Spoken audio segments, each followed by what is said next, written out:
Bienvenue si vous nous rejoignez sur iTélé à la une ce soir. Nouvelle journée de panique à la une ce soir. Nouvelle journée de panique sur les marchés financiers. La bourse de Paris perd 5,5% à la clôture. C'est le secteur bancaire qui entraîne dans sa chute toutes les places européennes.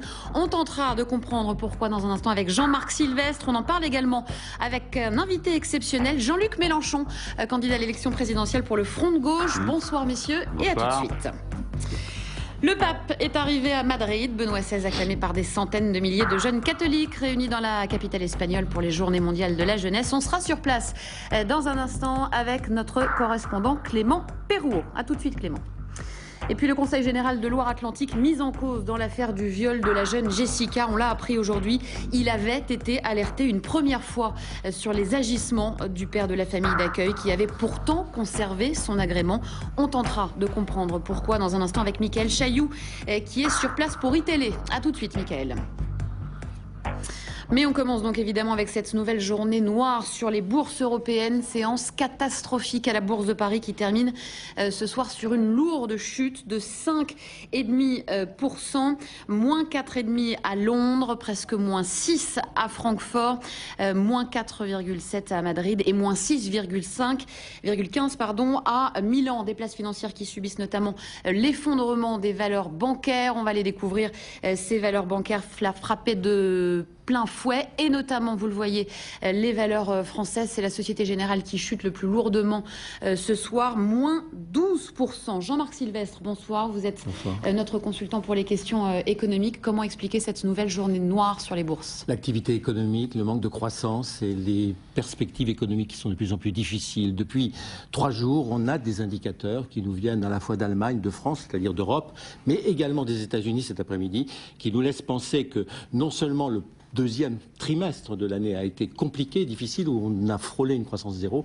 mais on s'avance vers un deuxième semestre qui, lui, sera compliqué également en approchant de la récession. C'est-à-dire qu'on est dans une situation économique au niveau des fondamentaux qui est presque aussi difficile que celle qu'on avait connue en 2008. En 2008, on avait la possibilité d'actionner des amortisseurs financiers, notamment par des plans de relance, des plans de soutien. Vous savez qu'il y a eu une mobilisation considérable en 2009-2010, ce qui n'a pas évité la récession, mais ça a évité les dégâts sociaux, du moins. Aujourd'hui, on n'a plus cette possibilité-là, dans la mesure où les États sont surendettés à cause des premiers plans de relance et qu'ils ont beaucoup de mal à rembourser ces dettes. C'est donc une deuxième raison qui fait que les investisseurs comme les analystes financiers s'inquiètent des conséquences de la situation. Alors, j'en viens aux banques. Les banques sont en première ligne dans cette situation, évidemment, parce que les banques vivent au contact direct de l'activité économique. Les banques ont des ratios de liquidité à respecter, qu'à partir du moment où les actifs financiers perdent de leur valeur, ils ont de plus en plus de mal à maintenir leurs ratios. Et il y a donc des risques, non pas de pénurie, mais il y a des risques de défaillance sur la liquidité, avec des rumeurs les plus extravagantes qui peuvent courir sur la planète financière et des attaques qui sont elles-mêmes assez extravagantes sur certaines banques, dont la Société Générale, qui est sans doute une des plus fragiles depuis l'affaire Kerviel. Jean-Luc Mélenchon, président du Front de gauche, candidat à l'élection présidentielle, votre réaction à cette situation? Je souscris totalement au diagnostic de Jean-Marc Sylvestre. Voilà. Il y a une situation qui a été créée, qui n'est pas le problème de la dette publique, contrairement à ce qui se raconte, mais qui est en général le fonctionnement d'une économie qui s'est entièrement construite sur de la dette et du crédit. Mais je laisse de côté les explications. Comme vous l'avez dit, il y avait un recours qu'on avait déjà utilisé en 89, on était revenu à plusieurs occasions. Chaque fois qu'il y avait un crash quelque part, on injectait, non, je parle de 89, des masses d'argent pour rétablir l'équilibre et puis amortir le choc. Cette fois-ci, tout le monde, les États sont tellement endettés, leur parole n'est plus crue et le système devient fou. Là, aujourd'hui, vous avez des résultats de bourse. Vous n'êtes pas capable de dire sur ces résultats lesquels sont des décisions humaines et lesquels sont le résultat de décisions des machines qui cotent en continu à la nanoseconde sur la place de Londres où nous avons déplacé les ordinateurs français pour que ça aille plus vite. Donc je ne sais pas si on suit ce que je suis en train de dire, mais nous ne sommes même pas sûrs que ce que nous avons sous les yeux résulte de décisions humaines. Bien. Dans ces conditions, il ne faut pas tourner autour du pot. Il faut éteindre l'incendie. Je le redis pour la 10e fois ou la 1000e fois. On éteint l'incendie de 2 manières. La Banque Centrale Européenne doit pouvoir prêter directement aux États au taux auquel elle fait à la banque, parce qu'elle a un pouvoir illimité de le faire et elle tuera l'incendie. Premièrement. Deuxièmement, il faut remplir les caisses des États en taxant la valeur là où elle se trouve. Je donne, là nous avons cité tout à l'heure Natixis, M. Artus, qui est l'analyse de cette banque, a établi que si l'on taxait les revenus du capital, pas le capital, les revenus du capital comme ceux du travail, on tirerait 100 milliards d'euros. Or, le poids de la dette, tous les ans pour la France, c'est 50 milliards d'euros. Ça veut dire qu'on aurait 2 fois la somme. Je finis en vous disant une chose. Je suis contre cette politique d'affolement public qui, en faisant peur, conduit les gouvernements à faire des contractions de l'économie. Monsieur Sylvestre, vous l'avez dit il y a un instant. Au moment même où l'économie se contracte, que va-t-on faire? Encore des politiques d'austérité, encore de la contraction. La dette n'est pas insupportable. Ce qui est insupportable, c'est l'austérité. Je n'ai jamais vu... Écoutez, je peux prendre... Monsieur Mélenchon, pardon, je vous en prie, pour ne pas parler tout seul, bien sûr. À partir du moment où vous pensez que la seule solution, c'est de réinjecter de la monnaie, vous ne pouvez aujourd'hui ne réinjecter que de la fausse monnaie. C'est-à-dire de faire de l'inflation. Et en faisant de l'inflation, monsieur Mélenchon, oui, vous ruinez les épargnants et les rentiers. Ah mais, oui, attendez. Ou non? Mais l'inflation amortit la dévalorisation des actifs. Bah oui. Vous avez le choix. Soit demain vous avez un crack, vous n'avez plus en sous nulle part et les banques s'écroulent, ou bien vous avez de l'inflation et petit à petit les actifs se dévalorisent et donc vous avez le temps de respirer, de prendre vos propres dispositions. C'est ce qu'on a fait pendant des années et des années. Non mais là on ne le fait plus depuis combien d'années? On ne peut plus. Ah ben c'est une politique d'austérité qui débouche sur ce résultat. Mais je ne suis pas en train de recommander de faire de l'inflation. Je dis qu'il faut arrêter le mythe, le culte du soi-disant équilibre des comptes qui n'a aucun sens s'agissant des puissances publiques. J'ajoute que je trouve absurde la manière de compter, je demande qu'on m'écoute. On dit la France est endettée 87% de son PIB. Le PIB, c'est la richesse produite chaque année. La dette, c'est le total de ce que nous devons. Donc nous comparons ce que nous devons au total avec ce que nous produisons sur une année. Mais vous, monsieur Sylvestre, vous, madame, on ne rapporte pas à votre revenu d'une année le total de vos dettes pour acheter votre appartement ou votre voiture.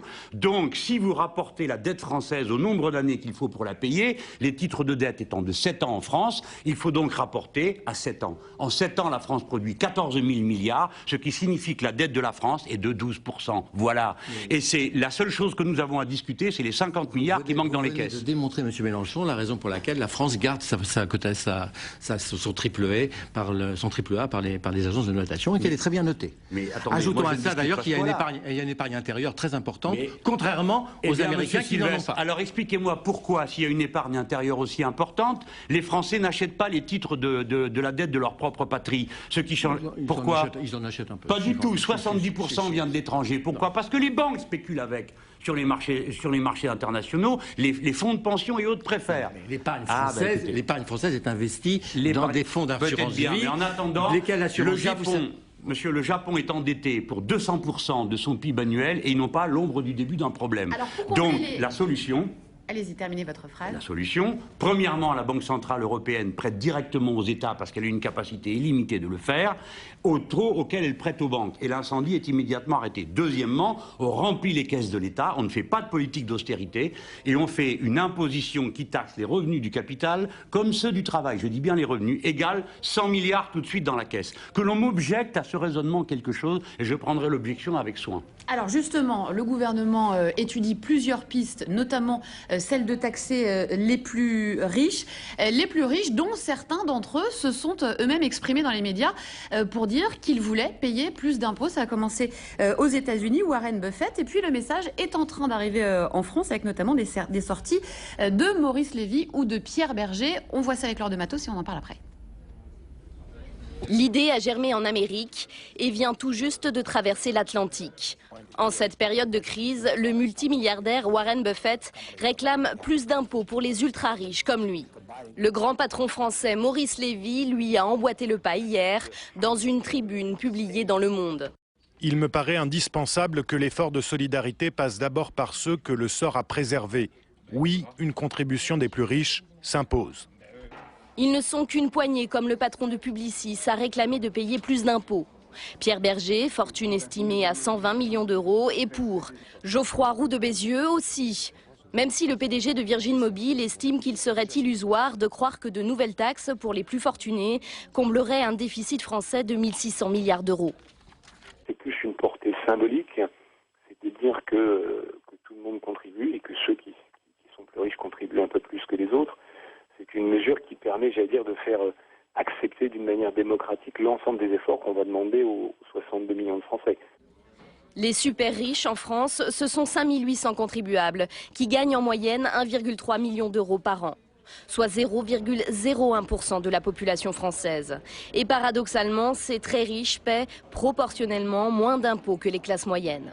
Valérie Pécresse a assuré que le gouvernement réfléchissait à une taxe sur ces revenus qu'elle qualifie d'extravagants. Une taxe sur les plus riches, c'est pas vous qui allez vous élever contre une telle mesure? Non, surtout que je la défends depuis un bon moment. Je pense qu'en effet, ceux qui ont le plus doivent contribuer quand le pays en a besoin. J'attire votre attention sur le fait que c'est le rôle de l'État, parce que cet argent viendrait à l'État, est le premier investisseur de ce pays. C'est l'État et les collectivités locales. Donc si l'État est pauvre et pratique une politique d'austérité, l'argent va circuler encore moins et l'activité va s'étouffer. Donc il y a des gens, je veux dire, ils sont riches mais intelligents, ils comprennent qu'il faut mettre la main à la poche. Maintenant, on ne demande pas l'aumône. Chez nous, il y a un moyen de taxer les riches, comme tout le monde, ça s'appelle l'impôt. Je trouve déplorable qu'on ait abaissé la tranche supérieure de l'impôt sur le revenu au cours des années qui viennent de s'écouler de 50 à 42. Je rappelle que sous Roosevelt, qui, comme vous le savez, était un bolchevique échevelé, c'était 90%. La dernière tranche. Et nous, en France, nous avions aussi une tranche à plus de 80%. Donc moi, je propose qu'il y ait une dernière tranche à 90% et une à 100%. Vous connaissez ma position. Au-delà de 360 000 euros de revenus, je ne dis pas de capital, de revenus, on prend tout. Et vous verrez que petit à petit, vous viendrez à cette idée. Il y a encore quelques mois, quand je disais il faut faire payer les riches, on me regardait avec un sourire condescendant en disant « Ah, ce brave Mélenchon, il est bien sympathique, mais il est tellement archaïque. » Et maintenant, vous y venez tous. Mais c'est normal. Pour quelle raison? Il faut bien prendre l'argent là où il y en a. Ceci dit, ça ne suffira pas. Ah ben non, au taux qu'ils ont prévu, ça ne suffira pas. Je vous ai dit, la réponse, elle est simple. On taxe les revenus du capital comme ceux du travail, égale 100 milliards. Et si vous n'êtes pas d'accord avec le chiffre, allez voir monsieur Artus de Natixis, parce que c'est lui qui l'a donné. Moi, je peux vous faire la démonstration, mais je pense que je suis plus fort en citant un banquier dont aucun d'entre vous ne discute l'autorité. Autre sujet sur lequel je voulais vous faire réagir, Jean-Luc Mélenchon, c'est la réunion syndicale d'aujourd'hui, à laquelle ont participé notamment la CFDT et la CGT, les syndicats qui tentent de se concerter avant d'être reçus par François Fillon. Ce sera lundi prochain. On va voir avec Yannick Ezard et Dalibor Samek. Réunion de rentrée pour les représentants syndicaux. Autour de la table, 5 syndicats, CFDT, CGT, Solidaire, FSU et UNSA. Après 3 heures de discussion, un message commun adressé directement au gouvernement. Stop au plan d'austérité.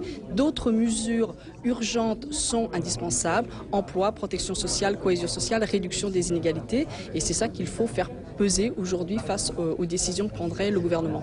Des décisions contre la crise et l'endettement que le gouvernement doit dévoiler le 24 août. Les syndicats comptent donc peser d'ici là pour que ces mesures répondent aux inquiétudes des salariés. S'ils jugent que ce n'est pas le cas, ils envisageront un appel à la mobilisation, comme le réclame la CGT. Nous souhaitons, nous, aller à l'appel à une journée d'action dans la rentrée, fin septembre, début octobre, et nous souhaitons d'ailleurs l'élargir à l'ensemble des organisations syndicales. Un message de fermeté que les syndicats répéteront devant François Fillon. Le Premier ministre les recevra lundi prochain à Matignon. Jean-Luc Mélenchon, un dernier mot là-dessus. Oui, je me suis exprimé dans le journal Humanité dimanche pour dire que moi j'attendais beaucoup. Là, de cette réunion des syndicats, c'est un appel. Nous avons besoin, nous, la gauche, du mouvement social. C'est eux. On ne va pas attendre 2012. Donc c'est eux qui ont l'essentiel en main. Et je dis que nous sommes prêts à nous mettre en quelque sorte aux ordres. Nous suivrons les consignes qui nous sont données. Là, les syndicats viennent de dire on veut parler. Il y a intérêt à parler. Je le dis au gouvernement. Il y a intérêt à discuter. Et pas essayer de passer en force pour la 10e fois. Mais s'ils ne le font pas, vous verrez, si le gouvernement ne négocie pas, je pense que les syndicats nous appelleront au combat et vous aurez un grand combat. Les Français ne vont pas se laisser dépouiller comme des Grecs. Merci beaucoup, Jean-Luc Mélenchon, d'avoir été notre invité ce soir. Merci sur iTélé. Dans le reste de l'actualité, ce temps fort